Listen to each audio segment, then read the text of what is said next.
In a modest two-bedroom apartment in downtown Chicago, the Alvarez family once lived together: Maria, a nurse who worked double shifts, David, a high school English teacher, and their two children, Elena, 17, and Lucas, 12. They weren't perfect, but they were close, until they weren't. The strain had begun subtly. Maria's long hours made her absent from school plays and parent-teacher meetings. David, overwhelmed with grading and tutoring, struggled to connect with Elena's imagined teenage identity and Lucas's quiet withdrawal. Dinner conversations became shallow. Laughter faded.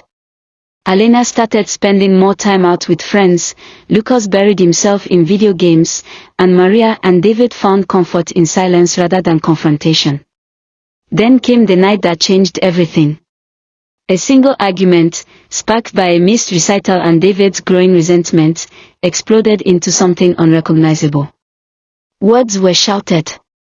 Things thrown. Elena screamed for them to stop. Lucas hid in the bathroom, tears streaming down his face. By the next morning, David had packed his bags. Maria stayed in the apartment with the kids. David moved to a small rented unit across town. They agreed on shared custody. Monday to Wednesday with David. Thursday to Sunday with Maria. But the cracks widened. Elena, angry and betrayed, chose to stay full-time with Maria. She blamed David for leaving, never caring to understand the emotional toll he bore. Lucas, more sensitive, oscillated between parents but grew increasingly withdrawn. Birthdays became split events. Christmas mornings lost their magic. Phone calls went unanswered. Messages were read but never replied to. Maria cried often but never in front of the kids. David went to therapy, trying to understand where he went wrong. But time and guilt did what anger couldn't. It kept them apart, even when both still harbored a quiet love. Elena turned 22 and graduated college. Lucas, now 17, stood taller, more mature, but emotionally guarded. The family hadn't been in the same room since Elena's high school graduation, and even then, it was forced and short-lived. Maria had aged more than the years allowed. David, remarried briefly and divorced again, lived a quieter, more reflective life. The kids rarely saw him, though he tried. But something changed the course of everything. Maria was diagnosed with early-stage ovarian cancer.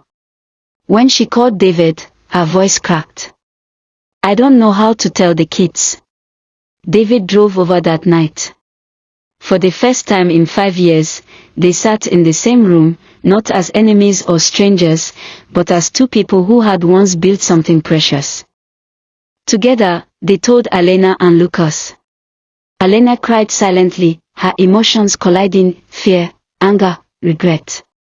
Lucas broke down completely. But what followed was unexpected: a dinner. All four sat down, quietly, awkwardly, but they sat. Maria's treatment started a month later. David came often.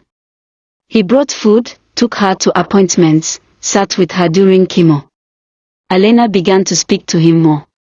Lucas started staying over at his place again. There were still arguments, misunderstandings, wounds not fully healed. But slowly, the lines drawn between them began to fade. They started a weekly tradition: Saturday breakfast, rotated between houses. They weren't